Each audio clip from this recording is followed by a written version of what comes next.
Kris here from Noizzefest with the amazing Gender Warfare. Thank you so much for your time. I have to start with the artwork. The artwork is so striking, so poignant. Can I just ask about how that's kind of put together? Specifically the road sign with New Wave of British Transphobia. I thought that was really intelligently put together. I think when we were finishing off the EP and we were trying to find the artwork, I was trying to sort of find something that was immediately striking as quickly as possible. So I just kind of went round anywhere that I knew to find a road sign to go and do it. And the road signs were in two different bits of London. If anyone knows where they are, message us. You might get a t-shirt if I'm feeling nice. And I think it was just that, a lot of Photoshop, and I think the idea of, I kind of wanted to make it look a bit like suburban hell, but sort of like very much sort of like in the midst of it, because that is truly the horror of the British civilization at home. Yeah. I really love the bridging EP kind of artwork as well, the prescription box. I thought that was so like intelligently put together. Is there like a process that you go through when discussing what the artwork should look like? So I thought that was genius and really striking. Third person? I mean, I think the bridging prescription artwork idea was yours. I'm 90% sure. It was carried out by a lot of bassists, Heather. Yeah, it's so skilled at this kind of thing. But it felt natural because bridging prescription refers to when your GP gives you like hormones while you're waiting for your like gender clinic to do that. And we were still getting round to like putting out the music that we play live out. So it was a joke. It was really just a joke. Yeah, it was like a fully joke, that just kind of worked, and kind of made a lot of sense. Joke answer. That's actually what my hormones look like. You know, that leads beautifully into my next question. That does. It's almost like you knew me.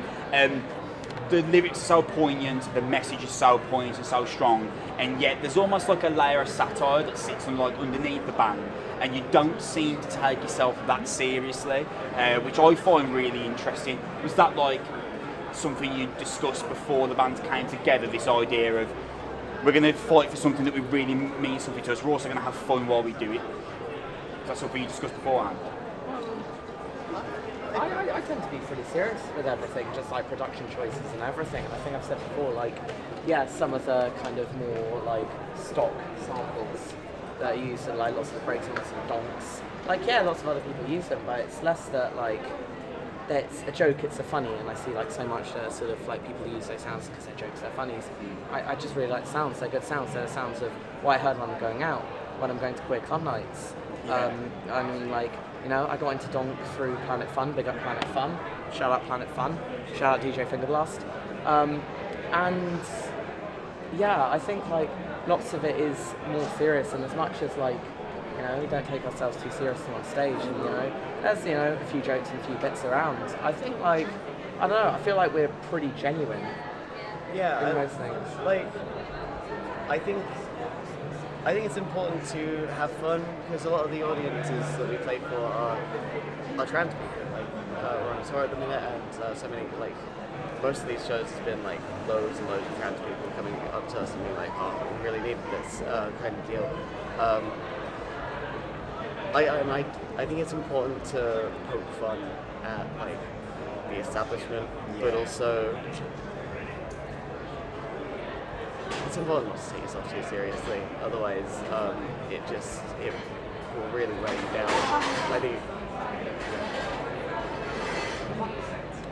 I think for me personally, I want trans people to have a good time, have fun, have party, and I want cis people to feel very, very awkward and uncomfortable as they're listening to what's happening. I think it would be like completely destroy my journalistic integrity if I was like, hey, you sound like Click Trip, because Click Trip also are about like gender inclusivity. Because there's also like there's elements of Black Flag and Agnostic Front and the Streets in the music that you create. So I'm just curious, like, who are the musical influences? Because it is quite eclectic. Gender Warfare is from a musical standpoint. I've only listened to two of the bands that you mentioned. I'm not going to say which ones. Fair enough. I think for me, like, actually, you want to go first? Sure. Like, me and Mia have really, between the two of us, really eclectic music tastes. I think a lot of the electronic sounds come from me is, but she's certainly introduced me to a lot of that. But I'm certainly really into like classic punk and like classic hardcore. If it wasn't a bit clear in the way I dress. Yeah. And I really like music that is eclectic in its own right. So like I'm big into like Chumbawamba, for instance, and they do like parody and satire really well. And everyone knows them as the I Get Knocked Down band, of course, but like they have had such a long music career that started as like more of a anarcho-punk thing, moved into like pop, and then became kind of folk. And I think that's really cool. And I reckon if I weren't doing this with Mia, you wouldn't see so much eclecticism, but I'm really pleased that it's there because Mia knows a lot about music. I think like when we were starting the band, I was starting to see more local hardcore shows. I think like it was just before lockdown. I remember seeing Worry, and who we just played with on tour. It's like their first gig back in 6 years, so shout out Worry. No, that's the other band. Yeah. And sort of realising that like all these hardcore bands, they aren't just like US based and that occasionally do even tours. Like there's stuff that you can actually find, and also like meeting Shooting Daggers when like we were just starting out. I was like, oh my god, you can do that. And like I went to Unicorn in London before it started to shut, and so it's like seeing that. And I think most of the time the band started, I think it's the sound of me going out clubbing and all the sounds that I liked. So a lot of time I like the faster clubbing sounds, you know. I like my jungle, I like a tiny bit of donk, I like hardcore. You know, the good club sounds, not the bad ones. I'll let you work that out what I mean. And also similarly, just like, even though we don't have much beat down in our sound at the moment, oh my god, I fucking love beat down hardcore. Like that's what I want. I want like real spin kick ass shit to happen. And I think for realistically, I think it was like I was going to punk shows and seeing people stand, beer in hand, just looking and understanding. And I saw that and I was like, I don't want that reaction. I remember seeing Grove, musician from Bristol, and just seeing everyone sort of like half dancing, half moshing to like that kind of combination of kind of like slightly punky jungle dancehall, again, eclectic dance genre, space music.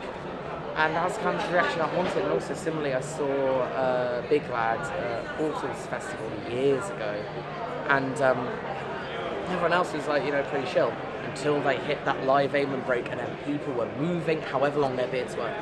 And I was like, that's the vibe that I want. I want people to move. I don't care how they move. And I think we've had in our Instagram bio for ages, hardcore is dance music, because it is.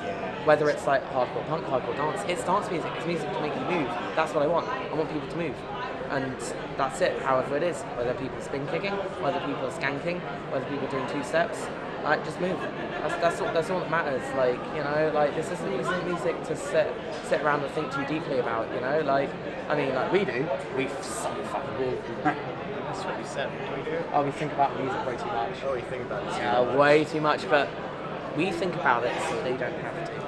See, we're doing a community service. I mean, this is such a poor journalist question, but this is purely my own curiosity. How did the band come together? Are we talking like high school friendship or happenstance meeting? Yeah, we met in prison. Story, amazing. Yeah, we just kind of like, you know, we saw each other across the canteen. We always like had this like real intense kind of eye contact with each other, and it was just like something here.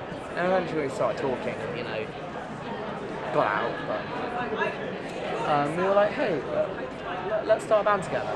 And then, you know, eventually after that, it kind of like, you know, became a live band. Hear that, everyone? Go to prison is the message. That's the moral of the story. Go to prison. Yeah. Shout out One with Scrubs. Out One with Scrubs.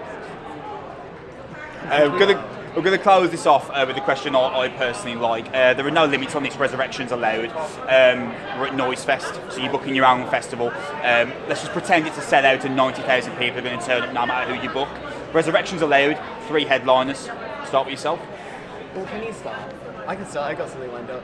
Okay, I'd have Chumbawamba, I'd have Ween, and I'd have the London Symphony Orchestra playing Igor Stravinsky's Rite of Spring.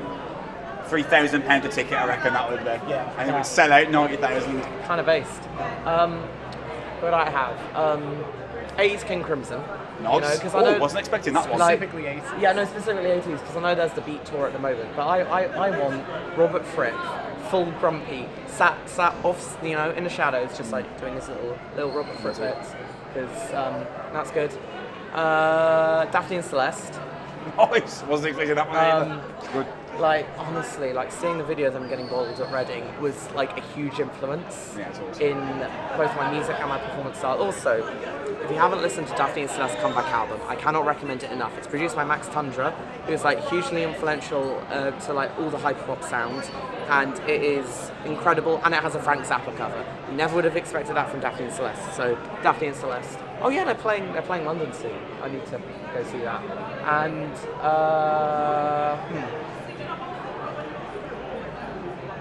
Al Muno. And 90,000 people should pay to see Al Muno. Al Muno, fucking great. Go hard, man. Al Muno, go hard. That's awesome. Hey, these were Gender Warfare. The guys got riffs. Listen to Gender Warfare. They've got so many riffs. I was Kris from Noiz. Thank you for your time. I really appreciate your time. Thank you. Thank you.